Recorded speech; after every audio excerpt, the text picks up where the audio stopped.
Hi hello வணக்கம் welcome back to trend breakers academy.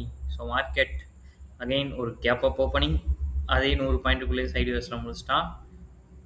Global நியூஸஸும் ஓரளவுக்கு வந்து ஸ்டேபிளாக இருக்குது. ஓகேங்களா, முதல்ல இந்த டாம் தூம்னு சொல்லிட்டு அங்கே பாம்பு போட போகிறோம், இங்கே பாம்பு போட போகிறோம், அவனுக்கு டேரிஃப் இவனுக்கு டேரிஃப், வார் டென்ஷன் அது இதுன்னு சொல்லிட்டு நிறைய போயிட்டு இருந்துச்சு. பட் அது அப்படியே காம் டவுன் ஆகுது. ஸோ அது வந்து எதை மீன் பண்ணதுன்னு தெரில, எதுவும் பெருசாக எதுவும் நடக்க போதான்னு தெரில. ட்ரம்ப் வாய் வச்சுட்டு சும்மா இருக்க மாட்டார். மறுபடியும் வந்துட்டு 2026 வந்து மார்க்கெட்டுக்கு வந்து ஒரு மறக்க முடியாத ஒரு இதாக இருக்கும் அப்படின்னு சொல்லியிருக்காரு. அது பாசிட்டிவாக சொல்கிறாரா நெகட்டிவாக சொல்கிறாரான்னு தெரில. ஸோ ஃபர்தராக வந்து நிஃப்டியோட லெவல்ஸ் எல்லாத்தையுமே பார்த்துடலாம். ஸோ அதுக்கு முன்னாடி உங்களுக்காக யூஸ்ஃபுல் கண்டென்ட் போடுற உங்கள் ட்ரெண்ட் பிரேக்கர்ஸ் அகாடமியை இது வரைக்கும் நீங்கள் சப்ஸ்கிரைப் பண்ணல அப்படின்னா சப்ஸ்கிரைப் பண்ணிக்கோங்க. ஓகேங்களா, வாங்க வீடியோக்குள்ளே போகலாம்.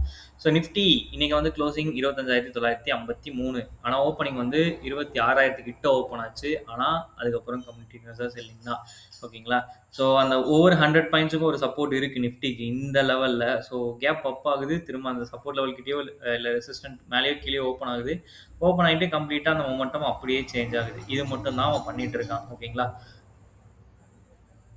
ஸோ இப்போதைக்கு வந்து மறுபடியும் நாளைக்கும் வந்து நாளைக்கு வந்து ஒரு நெகட்டிவ் ஓப்பனிங் மாதிரி இருக்குது என்னை பொறுத்த வரைக்கும். ஏன்னா நான் 8 மணிக்கு மார்க்கெட் ஓப்பன் ஆகும்போது ஃபாரின் மார்க்கெட் எல்லாமே ஒரு நல்ல பாசிட்டிவ்ல இருந்தது. பட் இப்போ வந்து கொஞ்சம் செல்லிங்கில் இருக்காங்க.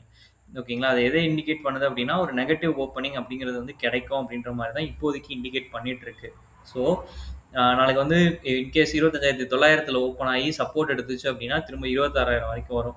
இல்லை 25,900க்கு கீழே ஓப்பன் ஆச்சு அப்படின்னா திரும்ப 800 நோக்கி போகும். 100 பாயிண்ட்ஸ் இன்டர்வல்ல தான் மூவ்மெண்ட் ஆக போகுது நிஃப்டி. ஓகேங்களா, ரொம்ப மொமெண்டம் ஸ்லோடவுங்க. இந்த மாதிரி நான் கண்டினியூஸாக ஒரு 4 நாளாக வந்து இதே மாதிரி மொமெண்டம் வந்து ஸ்லோவாக இருந்து நான் பார்த்தது கிடையாது. ஓகேங்களா, ஸோ எப்போ அந்த கேப் டவுன் ஆச்சோ, கேப் அப் ஆகி அது செல்லிங்கில் முடிச்சாங்களோ அதுலேருந்து அந்த இன்ட்ராடே மூவ்மெண்ட் அப்படிங்கிறது வந்து ரொம்ப ரொம்ப ரொம்ப ரொம்ப ஒஸ்ட்டாக தான் போயிட்டு இருக்கு.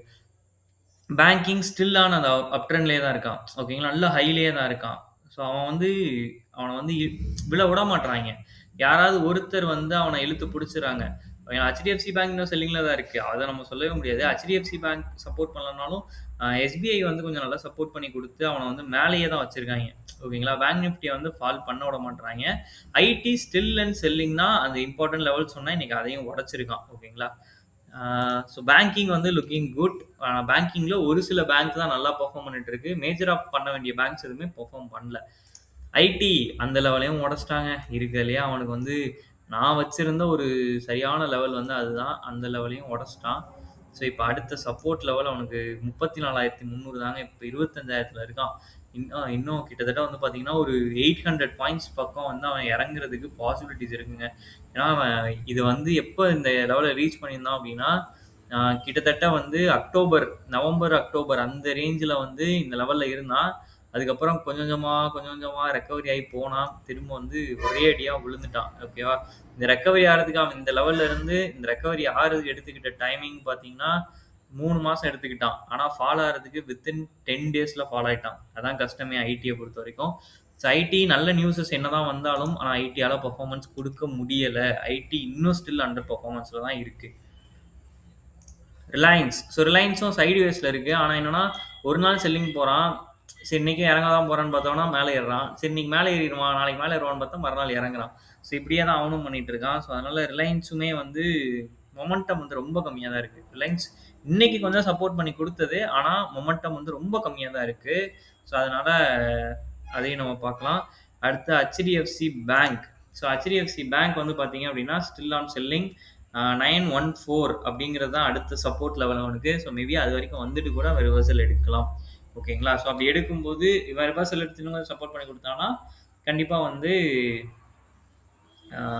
பேங்க் நிஃப்டி இன்னுமே நல்லா அப் ட்ரெண்ட் போகிறதுக்கு சான்சஸ் இருக்குது. இப்போ ஹெச்டிஎஃப்சி சப்போர்ட் பண்ணால் போதும், நிஃப்டியும் ஓரளவுக்கு ஸ்டேபிளாக இருக்கும். ஓகேங்களா, ஸோ பார்க்கலாம் என்ன தான் பண்ணுறாங்க அப்படின்னு சொல்லிட்டு. தேங்க்யூ ஃபார் வாட்சிங்.